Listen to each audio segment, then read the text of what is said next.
প্রশাসনের যেই আমরা অভ্যুত্থান পরবর্তী সময়ে যেমন নির্মোহ, বস্তুনিষ্ঠ, নিরপেক্ষমূলক আমরা যেভাবে আচরণ প্রত্যাশা করি, আজকে পরে মনে হয়েছে যে নির্বাচনে কতটা নিরপেক্ষ হবে, প্রশাসন কতটা নিরপেক্ষ থাকবে, সেটি আসলে এখন আমি শঙ্কা প্রকাশ করছি। নির্বাচনের ক্ষেত্রে কোন নোংরা রাজনীতি, তোষামোদির রাজনীতি, অঙ্গ অনুকরণের রাজনীতি যেন না করি।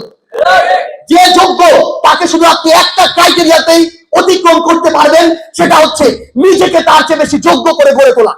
মনোযোগ সহকারে দেখবেন। আমার বাবা একজন ইত্যাদি মাদ্রাসা শিক্ষক, 10,000 টাকা বেতনে জব করে উনি 3 বছর আগে অপশন নিয়েছেন। উনি কখনো চান নাই যে আমি মানুষের জন্য এবার মানে আলাদাভাবে কখনো কাজ করি, কিন্তু উনি সবসময় আমাকে একটা জিনিস শিখিয়েছেন, সততা। গ্রামের মধ্যে সবচেয়ে ভাঙা ঘরটা এখন আমাদের গ্রামের মধ্যে সবচেয়ে বড় বাড়িটা আমাদের, এবং একক বাড়ি আমাদের, যেটা প্রায় 1.5 একরের বাড়ি। আমার বাড়িতেই পুকুরি আছে 3টা। এটাই যে আমার আসলে এই মুহূর্তে কোনো টাকা নাই, ধার করে চলতেছি। এটাই হচ্ছে রিয়েলিটি, যে আপনি আমাদের যারা সমন্বয় বলে যাদেরকে চিনেন, তাদের পকেটে হাত দিলে কখনো 2-3 হাজার টাকাও পাবেন না, আমার পকেটে মানি ব্যাগও নাই।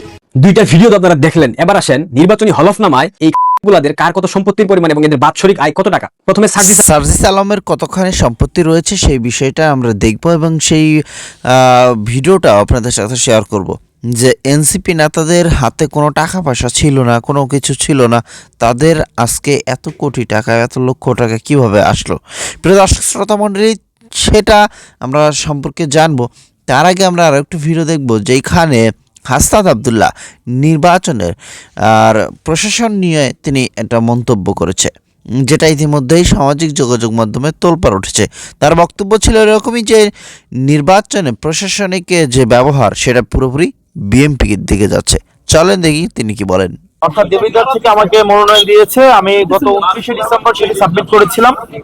আজকে মনোনয়ন বাছাই হয়েছে এবং প্রাথমিকভাবে মনোনয়নটিকে বৈধ ঘোষণা করা হয়েছে। তবে একটি কনসার্নের বিষয় হচ্ছে প্রশাসনের যেই আমরা অভ্যুত্থান পরবর্তী সময়ে যেমন নির্মোহ, বস্তুনিষ্ঠ, নিরপেক্ষমূলক আমরা যেভাবে আচরণ প্রত্যাশা করি, আজকে পরে মনে হয়েছে যে নির্বাচনে কতটা নিরপেক্ষ হবে, প্রশাসন কতটা নিরপেক্ষ থাকবে, সেটি আসলে এখন আমি শঙ্কা প্রকাশ করছি। পর্যাপ্ত যুক্তি, পর্যাপ্ত তথ্য থাকার পরেও আমাদের একজন প্রার্থী, উনি ব্যাংক ডিফল্টার, উনি উইলফুল ব্যাংক ডিফল্টার, উনি একাধিক আর্থিক প্রতিষ্ঠান থেকে বিগত বিভিন্ন সময়ে উনি লোন নিয়ে সেটি আর ফেরত দেয়নি। দেশের অর্থকে উনি তছরুফ করেছেন এবং ব্যাংক ডিফল্টার হওয়া সত্ত্বেও উনি সেটিকে, এই তথ্যটি যখন গোপন করে এবং হাইকোর্ট স্টে দেওয়ার তথ্যটি যখন গোপন করে, এটি ব্যক্তিগত তথ্য গোপনের পর্যায়ে পড়ে এবং আমাদের নির্বাচনী আচরণ যে বিধিমালা রয়েছে সেখানে স্পষ্ট উল্লেখ আছে, কোন প্রার্থী যদি ইচ্ছাকৃতভাবে তার তথ্য গোপন করে হলফনামায় উল্লেখিত, তাহলে সেটি তার প্রার্থিতা বাতিলের যে বিধান রয়েছে। কিন্তু আমরা দেখতে পেয়েছি প্রশাসনের কাছে আমরা পর্যাপ্ত তথ্য প্রমাণ এবং যুক্তি উপস্থাপন করার পরেও সেখানে প্রশাসন কতটা নিরপেক্ষ আচরণ করতে পেরেছে সেটি আসলে প্রশ্নবিদ্ধ।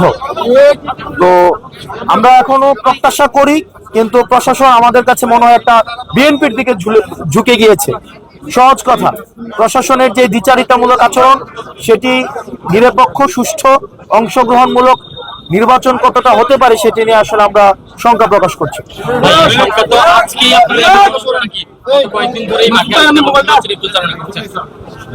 আমরা বিভিন্ন সময়ে যে প্রশাসনের যেই দেখেছি যে জুলাই গণঅভ্যুত্থানে ইতিমধ্যে পরবর্তী সময়ে বিভিন্ন সময়ে হামলা হয়েছে।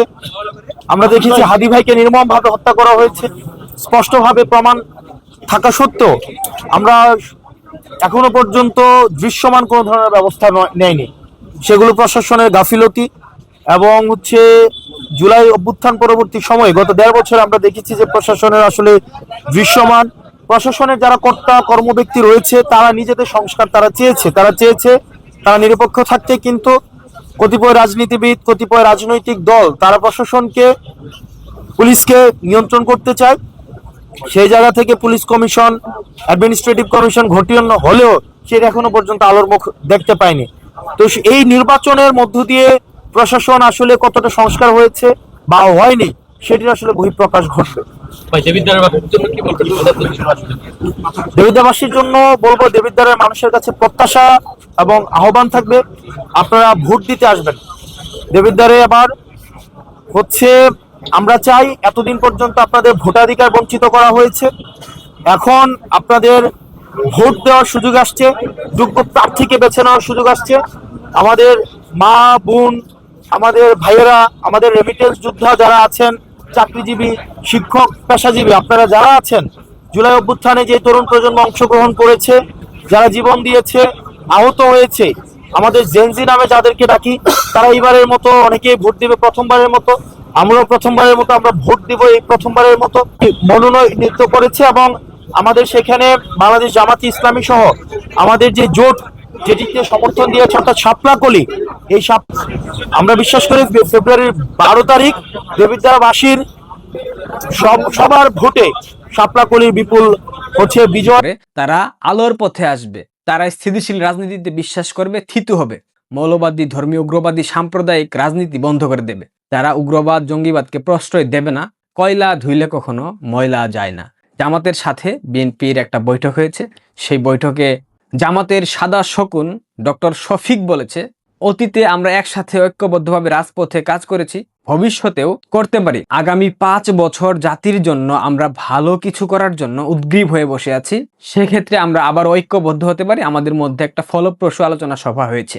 বাংলাদেশের বাঙ্গু মিডিয়া, বাংলাদেশের সুশীল বুদ্ধিজীবী, বাংলাদেশের তথাকথিত যারা ভেবেছিলেন যে বিএনপি হয়তোবা জামাতের সাথে আর কোনো ঐক্য করতে যাচ্ছে না, এই বৈঠকের পর আপনাদের কি কোনো কারণে মনে হচ্ছে আগামী গভর্নমেন্ট কি জামাত রান করবে?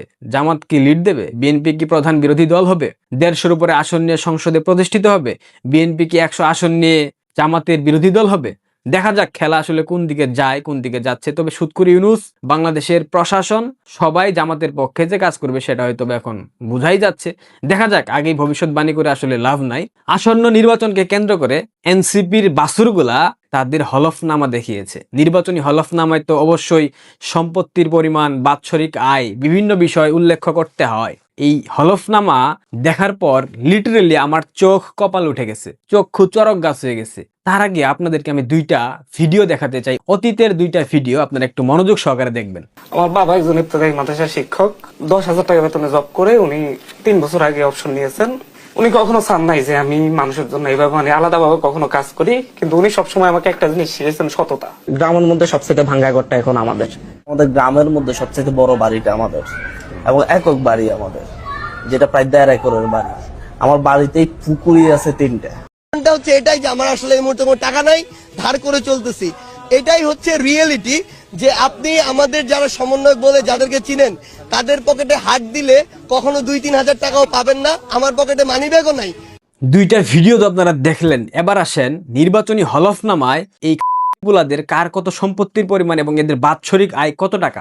প্রথমে সার্জিস আলম, সার্জিসের মোট সম্পত্তির পরিমাণ 34 লক্ষ টাকা, বছরে আয় 9 লক্ষ টাকা। হাসনাত আব্দুল্লাহর সম্পত্তির পরিমাণ 50 লক্ষ টাকা, বাৎসরিক আয় প্রায় 12,53,000 টাকা। নাহিদ ইসলামের সম্পত্তির পরিমাণ 30 লক্ষ টাকা, বাৎসরিক আয় 16 লক্ষ টাকা। মংলা মাসুদের সম্পত্তির পরিমাণ 98 লক্ষ টাকা, বাৎসরিক আয় প্রায় 15 লক্ষ টাকা। প্রথমে মংলা মাসুদের কথা বলি। এই পুলা বলেছিল তার গ্রামে সব থেকে ভাঙা ঘরটা তার, বৃষ্টির পানি পড়ে টিনের চাল ছিদ্র করে সেখানে তারা ঘুমাতে পারে না। অথচ তথাকথিত জঙ্গি উত্থানের পর গ্রামের সব থেকে বড় বাড়ি বানিয়েছে। সেটা সে বলেও দিয়েছে তার বাবা একজন সামান্য মাদ্রাসার শিক্ষক ছিল, কিন্তু তাকে কখনো অসৎ পথে চলার শিক্ষা দেয়নি, সবসময় সততার শিক্ষা দিয়েছে। তথাকথিত জঙ্গি উত্থানের সময় মংলা মাসুদকে ডিবি পুলিশের পক্ষ থেকে বলা হয়েছিল তাদের জীবনকে গড়ে দেবে। তাদের এই বিষয়ের উপর যদি কোনো মন্তব্য থেকে থাকে আপনারা অবশ্যই সেটা লিখবেন আমাদের কমেন্ট বক্সগুলোতে। হাসান আব্দুল্লাহ, সার্জিস আলমরা তারা এত টাকা কোথায় পাইলো, কিভাবে এত টাকা সম্পত্তি হলো তাদের, এই খবর, এই বিশ্লেষণ কি ইতিমধ্যে আপনারা খেয়ে শুনেছেন?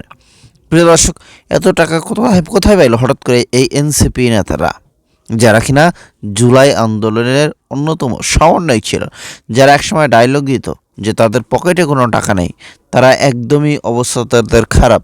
তারা আজকে সংসদে যাওয়ার জন্য নির্বাচন